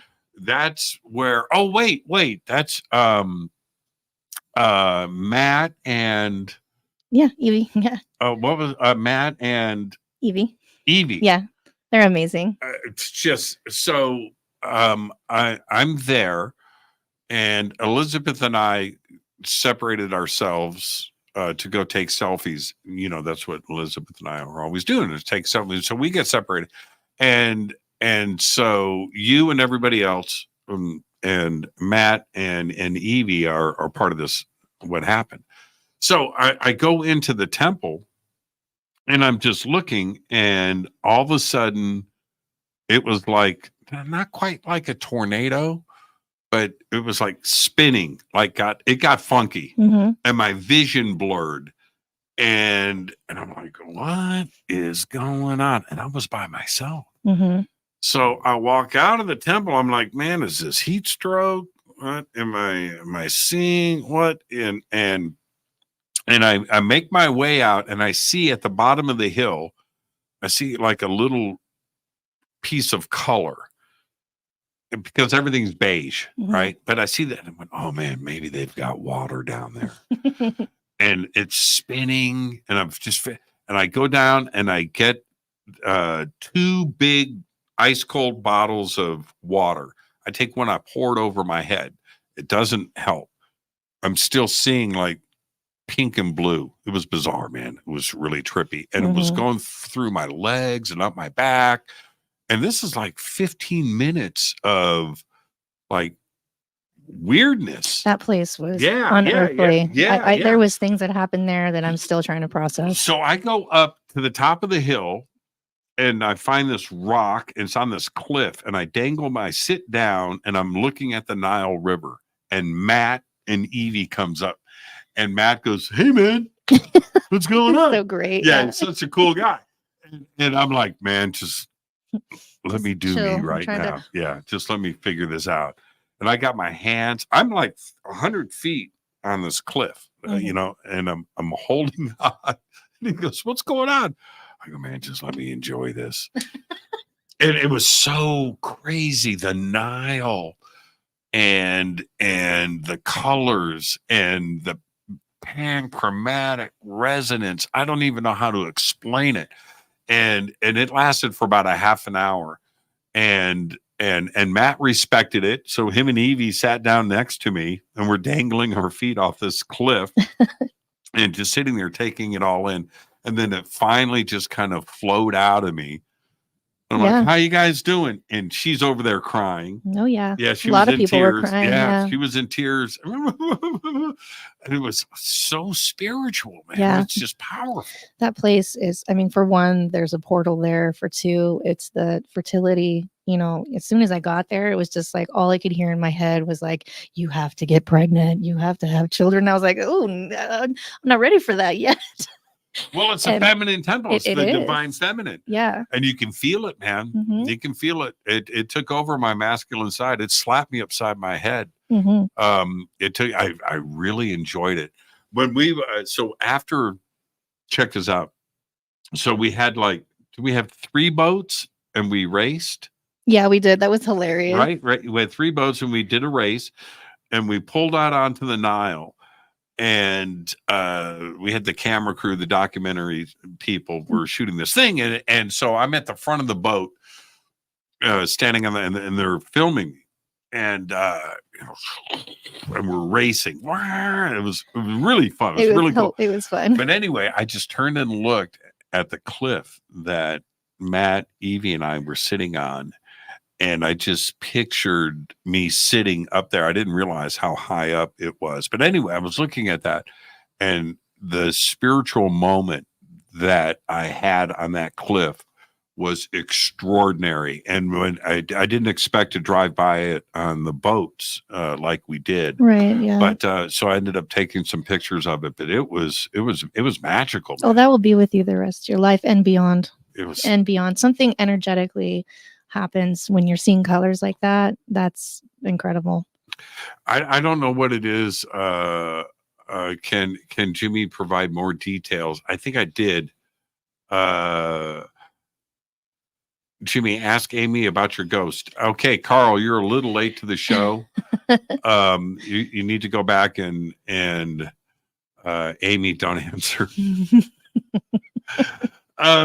Is that and I know that I joke about this, but the attitude that I have, okay, so the shoes, okay, and I've tried to describe this. Amy's here, so she can tell you that where my bedroom is, my bedroom takes up the second floor. The second floor, it's big, right? And so my bed is all the way over on one side, and you have to go and then into the master bath, through the master bath, and then into the walk-in closet. It's a distance from my bed. It is, yeah. It's a distance. And so I'm sitting there at night, I'm reading, I'm in bed, and it's like midnight, and the house is quiet, and I hear it, man. I hear boom, boom, boom. It's the shoes, right? And so I'm in bed, and I had a book, and I put the book down, and I go out loud, I'm not getting up. I'm not going to go and look. I know that's what you want. Nice I'm not going to do it. And I went back to reading my book. Inside, I was like, holy shit, right? But that's the way that I dealt with it. Is that healthy? Is that Oh yeah, addressing it. Some people would say no, but for me, like, this is your house and you wouldn't just let anyone in it or a stranger in it. So essentially, like, addressing it. I mean, like I said, it's doing it to get a rise out of you, but you are just saying, hey, not today. I'm not going to get up. You're not, it's calling, and you're just like, yeah, I'm not available. So, I mean, I think that's a wonderful thing to do. Plus I'm lazy. Well, yeah, it's I mean, not like the door is right here, and I could, just get up out of bed, take 2 steps, and take a peek. It's not paying rent, so it shouldn't be making noise. I gotta walk, man. It's like an effort. I'm in bed. I'm relaxing. I don't want to get up and walk all the way over, in, around, and go in and put all of this effort into it. There's that element too. Yeah. I'll say all the time. Lazy. I'll be like, hey, not today. Yeah. Like, I ain't here for that. Not today. Like, I got better things to do. I think that's a good way to, you're addressing it. Again, it's not paying rent, so why pay it any mind? Well, the shoes have been replaced with other stuff. The shoes haven't fallen in a minute, probably 6 months. Yeah, I was like, I feel like your shoes haven't been moving around. Yeah, they haven't. Mm-hmm. No, I don't know. Well, it wasn't working. I think there's something to that. Yeah. No, I'm being very serious. Absolutely. Yeah. Didn't get a rise out of me. Not today. Oh, I'll never forget. I'm serious, man. The first time that had happened. So, first day, right? Second day, the first day my daughter Nicole was here, and we went and did the shopping that you do. The house is empty, but the next day I'm unpacking boxes. And I've got boxes of shoes, and so I've got the shoe racks, and I unload a box of shoes, or 2 boxes. I've got like 1 row and maybe a second row. There's 4 rows, right? But it was like I'm on the second row, and I get them up, and I go back downstairs. I'm going to get another box, do another stuff, coffee. I got tons of stuff to do. But I get another box of shoes, and I walk in, and in the middle of the floor on top of each other, crisscrossed, are this pair of shoes. And I thought I put them all on the rack. Yeah. Okay, all right. Okay, I spaced it. Man, I could have sworn I did. So I take the shoes, I put them on the racks, unload another box of shoes, and I get another row going. I go back downstairs and have another cup of coffee, whatever, right? It's in the corner, like. and I go back. It's like a half hour later. I got another box, and I go back into the mess, and there's another pair of shoes in the middle. Yeah. Then I screamed. Yeah, I bet. I screamed. The first time I just thought I spaced it. No, I've had that happen when I moved into an old hotel. We were moving things, and every single one of my stove elements was on. And the guy that was helping me move was like, "Did you do that?" I said, "No." So we turned it off. We were still moving things upstairs, and then they were all back on again. And we were like, "Okay." What do you think? Okay, now, what do you think is causing? Is that physically something that's happening? Oh, yeah. Or are we stepping into a parallel world and seeing it differently? Yeah, that's case by case. I think that in that instance, I had so much paranormal activity in that. I mean, it was an old motel from the early, 1800s. So there was a sense of it just constantly doing that. But I would actually see my light get turned on. It was one of those turn lights, and I would see it. So something was physically turning it on. I don't understand this question. I'm going to put this up here for you. Jimmy, ask Amy about the master teacher that looks like Gandalf. Oh, yeah. That's that. A lot of people would describe that as Merlin. Is a very mystical creature. Now, some energies will manifest in a meditation and be a guide, and anything, you can connect to anything. So that's basically a wizard. Yeah, it's a wizard energy. Do you see? Have you seen this? Oh, yeah. Yeah, all of that's real. Yeah, all of it's real. I mean, there's people that were magical and they're spirits. So absolutely. A lot of people see a wizard. A lot of people. You mean like the flowing robe? Oh, absolutely. And the ball, crystal ball, and the beard. Mm-hmm. It's a Merlin energy, or Gandalf, or just a wizard. It's a wise man. Yeah. And I not to go back to Egypt, but I'm going to. I felt, man, please, people, don't think that I'm just crazy and just saying shit to say shit. But there was more than once in Egypt where I felt that presence. I'm not necessarily saying that I saw Gandalf of all colors walking down, through sand dunes, Mm-hmm. but there was this wizard type. That's the best way that I can explain. Gandalf is a really good way to put it. It is, yeah. That I felt that presence in Egypt of all places. I think that the wizard beings, or the whatever manifests is that, I see them as a gatekeeper to different astral realms, and I've never had a bad interaction with any of that. Now, why don't we see ghosts of dinosaurs? I actually, can I be honest with you? This is kind of a crazy. I think they just are in a different dimension, and we just have the bones. What's crazy about that? I think that we have the physical bones. I mean, because people have asked me this before. I've never seen Neanderthal. I've seen a lot of indigenous people. They take care of the land, but I feel that there was a shift in consciousness, and that they're still existing, just in a different dimension. Okay. Yeah, I've always felt that. Well, you hear people say, I saw a pterodactyl. I would love that. And now I don't dismiss that. You should. I don't just write that off. Right? A pterodactyl is something very, very specific in the sky. You're not seeing a condor. You're not seeing, some, bald eagle or Right. whatever. No. When you say pterodactyl, right? Now, could that be something that they are actually seeing? I believe that, yeah, a lot of people could be tapping into that dimension, and the veil is so thin right now that I wouldn't be surprised. I've just seen so many things. When physicists, I love this conversation. When physicists talk about 5, 6, 7, 8, 9, 10, 11 dimensions and string theory, and give their examples of why the math supports 11 dimensions or more, and that these dimensions are real. And some of them are very, very, very thin. But when you are in that dimension, it's just like this. But to measure it and to get to it, it's like what this community always talks about, right? The veil, right? And going through the curtain.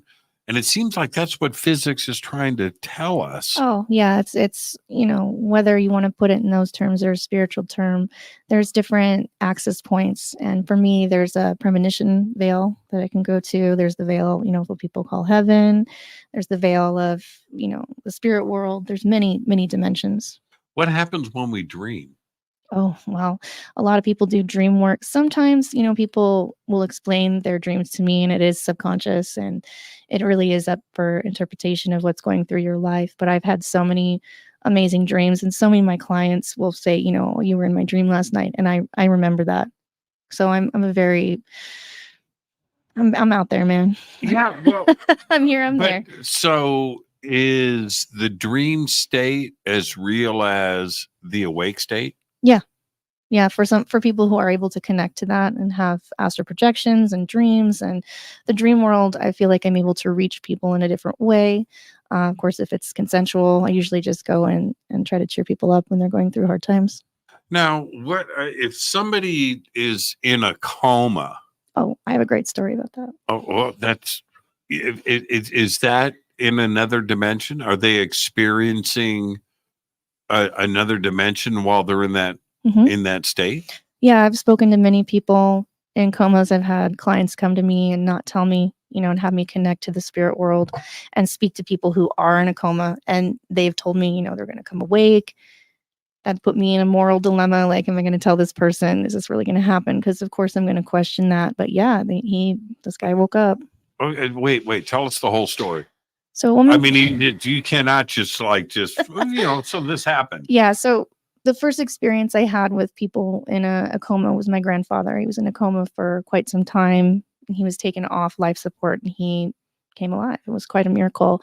But when I was young, I would sit on his lap and speak to him. And I felt like we could speak telepathically. I was very young. And then, being a medium, I had my own office. And I had people come to me. So I had this very beautiful woman come to me and say, I want to connect with someone. And as soon as I opened the door, I realized that they felt very different than a regular spirit. And so I started talking to this individual and she wanted to know if he was going to come out of this coma, if she needed to explain it to their son. And he said, I'm not, I'm packing my bags. I'm out of here in 3 days. And I told her, he's going to be awake. And he did. He woke up and he remembers. And yeah, it's pretty crazy. Wait. So did you meet him? I met him in that world, in this world, yeah. Right? Yeah, but the thing is when I connect with people, they don't always see my face. They're just hearing my voice. Right. And I was just like, hey, I'm here. Like, are you okay? Are you going to cross over? Do we need to make arrangements? It was beautiful. God, that's harsh. I mean, that's a lot of pressure. So, what was his first name? I won't discuss. Okay. All right. Fair enough. No, how about John? I was trying. Yeah. So you afterwards you met John. Mm-hmm. This is radio. You're supposed to speak. Yeah. Yeah. Nodding your head. Yes, I met him. Yeah. You met him. Yeah. I've had a few people like that have happened before. I don't care about them. I'm talking about John. Okay. Okay. So what did John say? Did he? He said, I heard you. I remember talking to you. I couldn't see your face, and it's so nice to put a face to the voice. All I saw was a light near my bed. And that's not all he said. He said more. Wow. What else did he say? This is an amazing story. He was going through a lot of what people would call life review and experiencing things that he could do and change his life if he was to come back. It was very personal for him. It was amazing. And, he's still alive and he's got a son, he's got a daughter. I've had multiple people in comas speak to me, and it's incredible. But how do you have to make a choice if you say something like that to the parent? Yeah. You now have the burden of this could be false hope. Yeah, that was such the dilemma, and I've had this happen a few times, and I won't say it unless I'm absolutely certain. Well, of course. Yeah, and there was, there's been times no medium's 100% right. I just want to say that too. We wouldn't be human if we were 100% right, but in those incidents, it's like I just knew it. I felt it in my heart. I felt it in my soul. It wasn't his time. Wow, 3 days. Yeah. There's another guy who's like, I'll be back next week, and he showed up too. Really? Yeah. Now he didn't remember like hearing my voice so much, but he remembered being in between that dimension. Yeah. So back to John. Mhm. When he heard you speak, did he go, yeah, that was you? Oh yeah, 100%. Wow. Yeah, without a doubt. And I remembered, it was so real. I was just standing there, by his bed, and I could see every like eyelash, it was so hyper real. It was crazy. Wow. Yeah, it's a spirit world. Wow. Yeah. And as I'm a parent, and no parent needs to go through that. Yeah. I can't imagine. I've sort of been through it, but I haven't been through it. Mm-hmm. And it's a sucky feeling. And I don't know. I'm just being straight with you. I don't know if I would want to hear from a medium at that point. Mm-hmm. I want to hear from the doctors, but then and what would if you know what I'm saying, right? Mm-hmm. I don't know if I need more stuff on top of everything else that I'm dealing with. But what were the doctors saying about John? Oh, they were gonna continue the coma if he didn't wake up. They were gonna keep inducing it. Wow. And it was for the best. And it was quite a dilemma, quite a moral dilemma for me, but I trust spirit, and he was determined, and the other person I've talked to as well was also like, it's not my time. And I do believe, being a near-death experiencer myself, I do believe we can make a choice sometimes. Right. Yeah. Did in your experience, I've talked to a lot of NDE experiencers. I'm one myself. Mm-hmm. And it's kind of weird. You have a general accepted, well-publicized version of an NDE. Mm-hmm. I'm not so sure that that's accurate, because it's nothing like what I went through. Yeah. And then I've talked to other experiencers where, every single, the completely different experience, Mm-hmm. not even close, nothing relatable. I don't think any of us really know. Even going through my experience, I don't know. Yeah. Right. I truly don't know.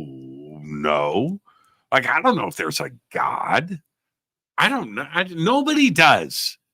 And until we have like some concrete confirmation, right? Yeah, it's a personal journey. Right. Yeah, it's individual. And what was yours like? That's do you want me to get into this? Yeah, okay. I do. So I was swimming out in Mexico, went too far and got a little cocky out there, trying to fish, trying to spearfish, trying to be cool, and got sucked under, and remember the waves and looking up and having that moment of, okay, this is it. And there was a warmth that went over my body, and I left my body, and I was able to look, from an aerial view, and I thought, wow, that girl looks terrible. And then I went, wow, that girl's me. Whoa.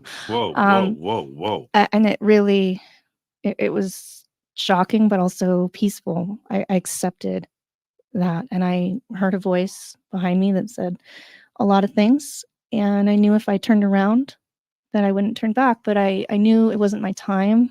I was okay. So what about the light at the end of the tunnel, the life review? Mm-hmm. You did all of that? I didn't go into the life review. I didn't. I have. Neither did I. Yeah, I've seen. I've bared witness to people going through that. during sessions, I've definitely communicated with a lot of spirits, and I believe the life review comes after the actual death.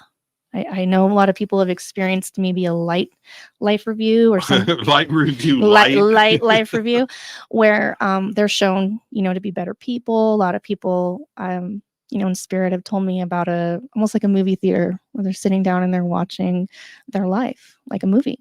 I didn't have any of that. Yeah, you came back, so I'm glad we both came back. I didn't have any of that. We got work to do. Well, I would love to be able to go, yeah, that's what happened. Mhm. Life review, this and that, and Right. Saint Michael and Gabriel and the pearly gates, and I'm rolling over. Okay, I got it. It's untangled up. Okay. No checklist. Mhm. No, you got to go back. Dude, you messed up, man, when you were 11. I didn't get zero, zilch. Mhm. None of that. I didn't have that. But I was cool with it. Mhm. That was the other thing. When I came out of the coma and found out things later about what happened, I wanted to go back. Same. I did. Yeah, when I got grand slammed back in my body, I was pretty pissed. I was watching the doctors come rolling in. It was like a dozen. Right. And they're all freaking out. And I'm looking at the IVs in my arm. This is what went through my head. IVs in this arm, IVs in this arm. I can't really move. I don't even know I'm in the hospital. I'm not understanding really what's going on. Mhm. But what I did know is I just came out of a really cool place. Mhm. And they're doing stuff, and there's noises and beeping and this and prod and then and I closed my eyes. I was like Dorothy, man, in Wizard of Oz. Yeah. I want to go back. I want to go back. I want to go back. Yeah, And that's where we come from. I had my eyes closed, and I tried to go back into the zone, and no, Yeah. I got denied. Yeah. Don't worry, you'll go back No, here's when it's time. Well, yeah. That's inevitable, but I dig life. Yeah. I dig where I'm at and my family and it just my friends and I just dig it. I dig it. So while I'm in this state on this beautiful blue gem, I'm just going to enjoy it. Yeah. I'm going to be happy and no negativity. I don't have time for that around me. And Yeah. you know that. Oh, yeah. Well, one of the things that I think that anybody that hangs out with me, like Amy and my friends and Romeo, what's up? Where at they? It is that I don't have time. I don't talk smack. No, he doesn't. I don't fight. I don't argue. I don't do that. No. It is all about living in the moment, man, and enjoying it. And that's that. I think that's what life is all about: is love and bliss, and have fun while you're here, and just do the right thing. Yeah, life's a party. Well, it's isn't that the best way to go about things? Yeah, I actually had a spirit once say that we act like we're dead and that they're over there partying. Well, yeah, and see, here's the thing with that. Yes, because let's just say, right, somebody that didn't enjoy every moment, right?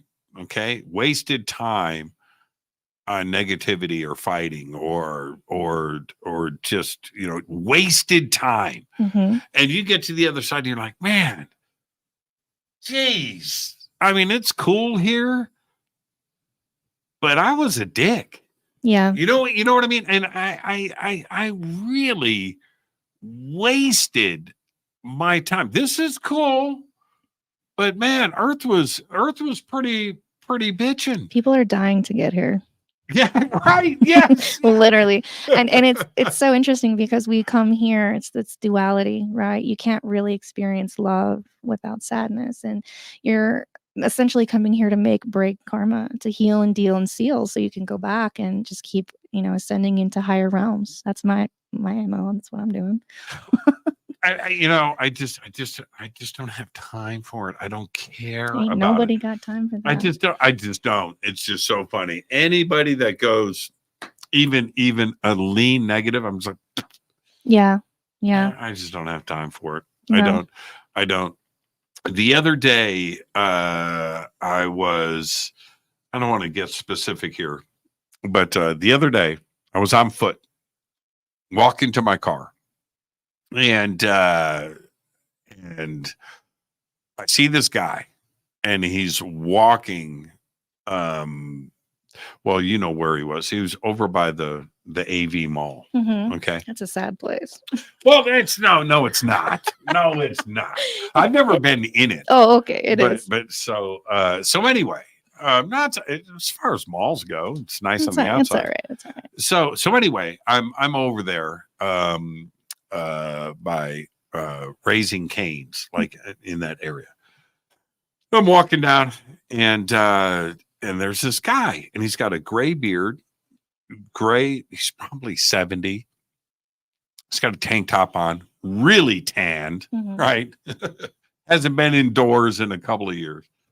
But he had a backpack, shorts, and he had a bundle of clothes, like a ball of it looked like laundry. I don't know. But he's walking through the parking lot. Nothing there, Mhm. and who is this guy?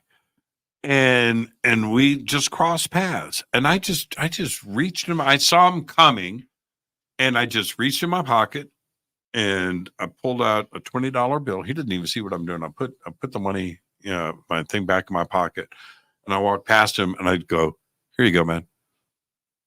And he reaches out, and he's got a ball of clothes in the hot sun, man. Yeah, it's sad. And he took the money and goes, "Thanks, man."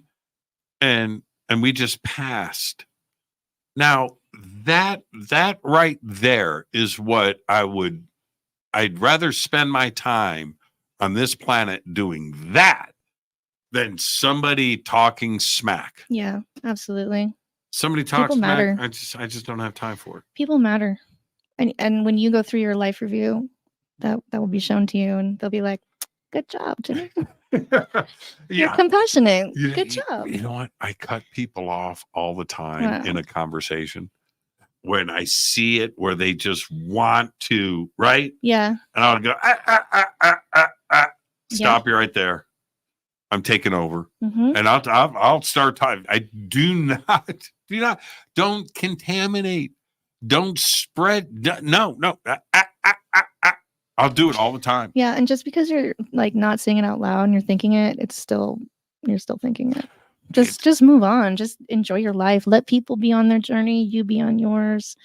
And Jimmy's the same person here as he is in person. He's just a good-hearted soul person. He just cares about people, and he's a good time. And that's all that matters. Yeah. We're only here for such a short time. Enjoy it. I can be an ass too. Well, But in a good, positive way. And my point is, and this goes to everybody. Amy doesn't do this. Amy doesn't wear a mask. You don't wear a mask. Don't be something else. Yeah. No matter what. Take the mask off, man. Just be you. Yeah. Be what God gave you. Don't be ashamed. It's the best way to be. And it's low effort because you're just being you all the time. Being you.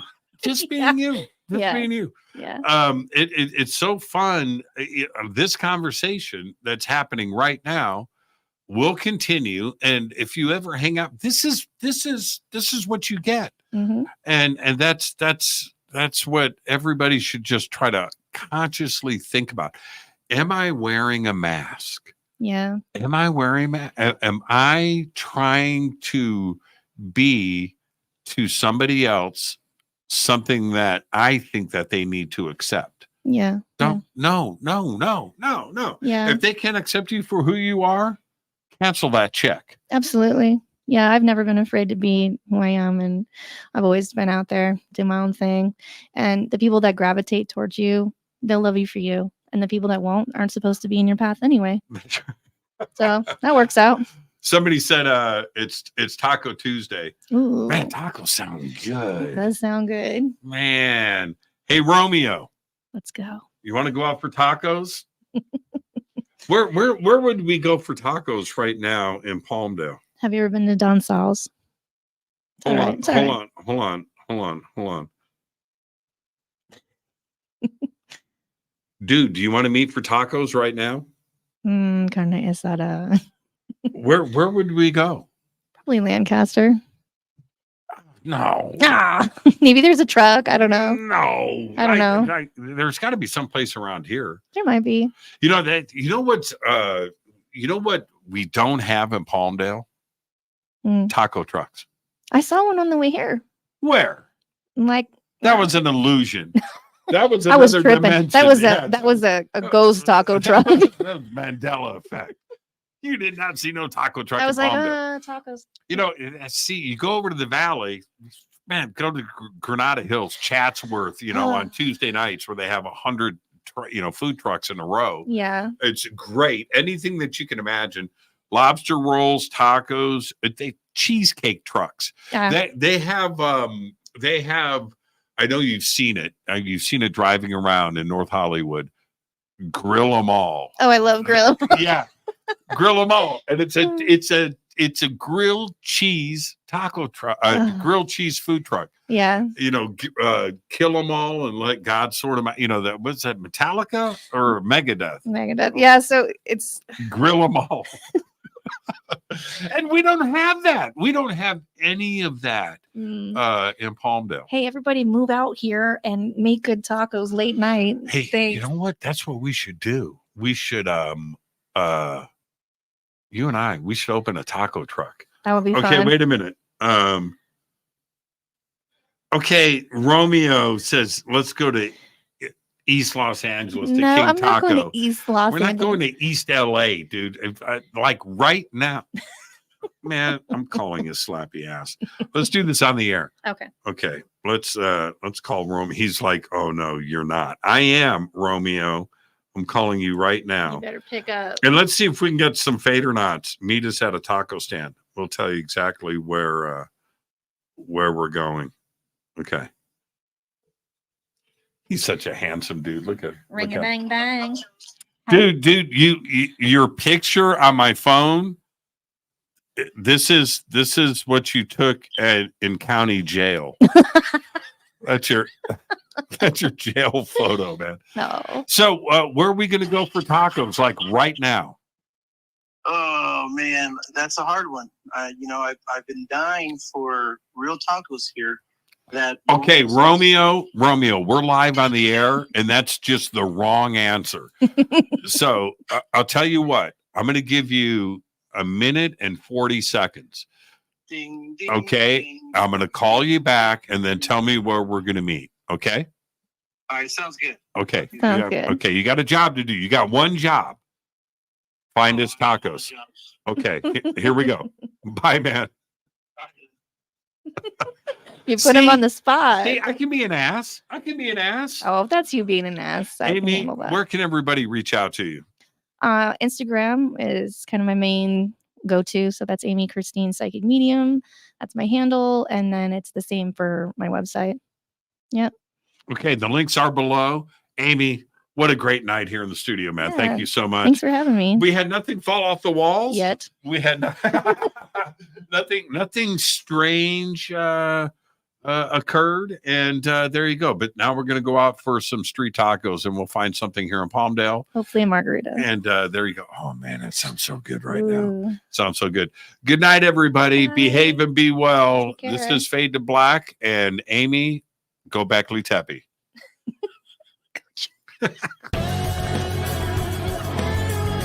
Fade to Black is produced by Hilton J. Palm, Renee Newman, and Michelle Freed. Special thanks to Bill, John, Dex, Jessica, Dennis, and Kevin. Webmaster is Drew the Geek. Music by Doug Aldrich. Intro, Space Boy. Fade to Black is produced by KJCR for the Game Changer Network. This broadcast is owned and copyrighted 2024 by Fade to Black and the Game Changer Network, Inc. It cannot be rebroadcast, downloaded, copied, or used anywhere in the known universe without written permission from Fade to Black or the Game Changer Network. I'm your host, Jimmy Church.